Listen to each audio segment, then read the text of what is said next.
Today, I am happy to say that I am a single man with no children and with a great career as an electrician residential wireman. I am also an adjunct instructor for a local junior college here. I do well for myself, and I'm so glad I dodged this bullet.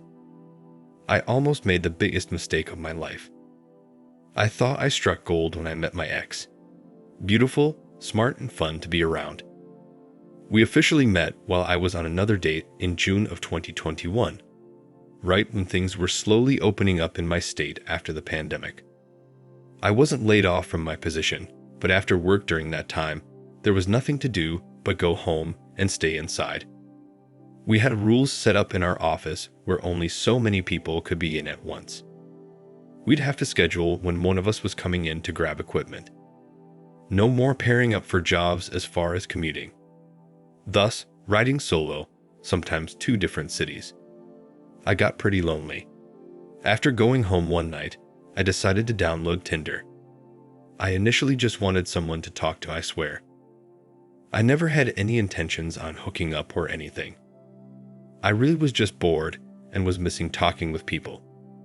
I met a lot of women there, and some of them were married. They'd say that they were separated from their husbands, and some even said their husbands were okay with it. Sort of like the open relationship thing. I never spoke with those women for long periods. But my ex and another woman I spoke to often, to the point where I went out on a date with one, and ironically, my ex was working at the restaurant we went to. I had no idea she worked there, as she told me that she was a caretaker, which she was, but apparently, she was working as a waitress for some extra money then. She quit once we started dating, but it's so funny how this all played out. Anyway, while I'm on a date with another woman I was talking to while talking to my ex, all as friends trying to get to know each other, my ex and I noticed each other when she was coming towards our table. She wasn't our waiter, but she was for the table behind us.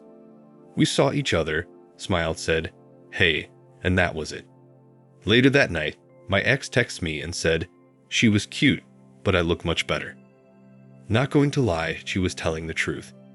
After that incident, my now ex, her text messages and calls became more frequent. Before, she would be so timey with texting, meaning we'd be consistently texting for a week, then she'd disappear for a week. But after that night, she was hitting me up every day just to make sure I was not talking to anyone else. We ended up dating for about 7 months before we both decided to be exclusive. We clicked very well. I was pleasantly surprised because I never intended on getting serious with someone from Tinder. Anyway, we did, and in October of 2022, I proposed to her. Stupidly, I thought she was worth it. Our families loved each other. She wanted kids and a family like myself. We both had our own leases apartments, and the plan was to move in together once our leases were up. Mine August and hers October in 2023. She made sure to tell me over and over again that I am not to have any dancers at my bachelor party. She said this to my brother as well, who was my best man, and he'd laugh and say, "Okay, sure, you got it." I knew what that meant, but after talking to my brother, I told him not to. I did that for her. So at my bachelor party, there were no dancers. We had a Madden tournament, ate junk food, and drank alcohol. She was not to have any dancers as well. She told me she wouldn't because she thinks it's disgusting, and her maid of honor said there 100% will not be any dancers. I truly believe all they did was watch a movie and drank wine. That's exactly what my ex told me happened after I asked her if she enjoyed her party when we spoke that night. Little did I know the woman I was about to marry did the nasty with multiple dancers that night in her apartment, screaming YOLO. I saw the video and it hurt my soul. To even think I got it in with this woman all after some big buff guys had their way with her is so freaking disgusting. And she did not even use protection with any of those guys. I saw the whole darn thing. So we got married in March of this year, and everyone was happy and had a great time. We headed for our flight the next morning to Puerto Rico for our honeymoon. We were to spend a week out there, but I didn't make it past one night after what I discovered about my ex. That night, We were drinking heavily and started doing what newlyweds do. Afterwards, she got a call from her sister and asked if she could send a particular wedding video that the sister took on my ex's phone. My ex was going through her gallery and she giggled and said, "One night to remember." I heard her and I could see clearly because she was laying right below me in the bed in between my legs. She thought I was asleep, but I wasn't.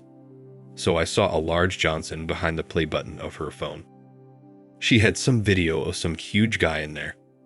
I didn't say anything and she scrolled back up and sent the video her sister was asking for. I pretended I didn't see anything and acted like I was still asleep. My plan was to go through her phone to see what that was about. Yes, it could have been just some P-Hub stuff she had in there, but I had a gut feeling it was something I needed to see. Now I've always known her passcode because she gave it to me before when I needed to do something on her phone, and luckily, she never changed it. I stayed up until 3 a.m. that night. Already exhausted, but I needed to get into that phone. She was knocked out cold, and I went for the phone, and sure enough, it was the same passcode. I went straight into her gallery and looked at her videos. The date of her bachelorette parties was filled with events that went down at the party. I took the phone outside to the balcony and shut the door, and I started watching. Johnson swinging, kissing, slapping, everything. My wife not only was giving blows to guys, but in multiple videos, these dancers were having their way with her, along with other women, and the ladies are just cheering it on.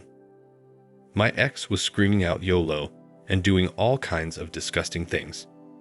I wanted to puke. I tossed the phone on the bed. She was still asleep. I grabbed my things and I left. I still had some hair soap and things like that in the bathroom, but I didn't care. I just got my clothes, phone, and I left. I paid a reschedule fee to get the returning flight that day. The flight was not until noon, so I sat at the airport just thinking about how disgusted I was. My only thoughts were to get checked for diseases and divorced her. She texted me asking if I was grabbing breakfast or something around 10 a.m. I texted her back with, "You are disgusting. I saw the video of you at your bachelorette party. What were you thinking? You cheated on me with 3 different guys, then came home and slept with me. What the F is wrong with you? We are getting a divorce. I can't believe I married you." She replied that that was not her in the videos doing that stuff. This gaslighting ticked me off. I clearly saw my ex sucking and taking it from a group of guys. I said, "F you. I saw the videos. We are done. I'm going home." She responded with, "Babe, I'm sorry. It's not my fault. They must have put something in my drink because I don't remember doing that. Why would I record this?" Now, I'm not going to lie, when I read that text, I wanted to believe it. Maybe they did take advantage of her. Oh my gosh, that's possible. Then I remembered when she said, "What a night to remember," with the giggle. I told her I'm not stupid, and the fact that she tried to lie to me, knowing I'm telling the truth, ticks me off the more. Told her we are done. When I got back home, the first thing was to get tested. I didn't even schedule with my primary care. I went to urgent care and again followed up with my main doctor. I was clean, thank God. I was so worried. By the way, I'm just now getting divorced. As I'm writing this, it's August 1st. Now I'm finally divorced. It took 4 months to get her out of my life. I have to tell you what transpired during that whole time, and it was a freaking roller coaster. In April, she was served at her place. That same day, she showed up at my place and assaulted me. She spat in my face, scratched my face while calling me the biggest piece of crap on earth, and that she was going to sue me for wasting her time. Yeah, she threatened to sue me for wasting her precious time and said I was going to jail after leaving her stranded like that. I don't know how she managed to get home. My guess is that she bought another flight. So I called the police after that scratch. She indeed was arrested, not only for assaulting me, but resisting arrest and assaulting an officer. She spat at the officer, and it landed on his shirt. This was why the divorce took so long, It could have been over quicker. The divorce was held up because of her hearings and all of which she was dealing with regarding the assault. Once she was sentenced, I was able to get the divorce finalized, and she signed what she needed to with no issue. She is currently serving 8 months in jail. She was facing 2 to 5 years. Talk about karma. You lied to me, cheated on me at your bachelorette party, threatened to sue me after I filed for divorce, assaulted me. Now look at you. Behind bars. Sweet karma. I love it. My whole thought when I left her in Puerto Rico was to get the marriage annulled. According to several lawyers I spoke with, including the woman I hired, cheating is not grounds for an annulment. She would have had to commit some type of fraud or lies about her identity and some other stuff that was said. I just wanted out as quickly as possible. But she went to jail with several charges pinned on her. I've had my apartment door kicked in by her family members. My tires have been flattened and passenger door kicked in. The cousin who kicked in my apartment door, I believe, kicked in my car door as well. He is nowhere to be found, but I have filed a police report. Man, I was scared for my life. I don't own a firearm. My brother is currently helping me get one now. I never ever intended on owning a weapon, but after that night, I wanted one. I'm taking classes as I've never touched or seen a firearm in real life. Her cousin has a warrant out for his arrest and is already a convicted felon. He didn't hit me, but he got in my face and grabbed me by the collar. Are you familiar with the wrestler, Omos? He's Nigerian. Not her actual cousin, but looks and built exactly like him. The dude is huge. If he wasn't a criminal, he could have easily been a professional athlete. Her parents have threatened me. It's been a disaster. I just wish this crap will all go away. This woman's family is crazy. Yes, I'm ecstatic that her butt is in jail, but I'm still dealing with the consequences of marrying a whore. Guys, it just isn't worth it. Don't be like me. I'm currently in talks with a cousin about moving to Oregon. My lease is up at the end of August. I've already told the office here that I will not be renewing. It's either go stay with my family until I find something else or move to Oregon, at least for a year or 2. My cousin is also in the same line of work as me and can at least get me a job with his company as a wireman. I enjoy teaching too, so if I do leave, I'll see about picking up another adjunct job as well. But young men, take my story and learn from it, please. I divorced the woman, and now look, I'm still dealing with this crap. Thank you for watching. Like, comment, and subscribe if you enjoyed the video. Until next time, I'll see you again. Take care.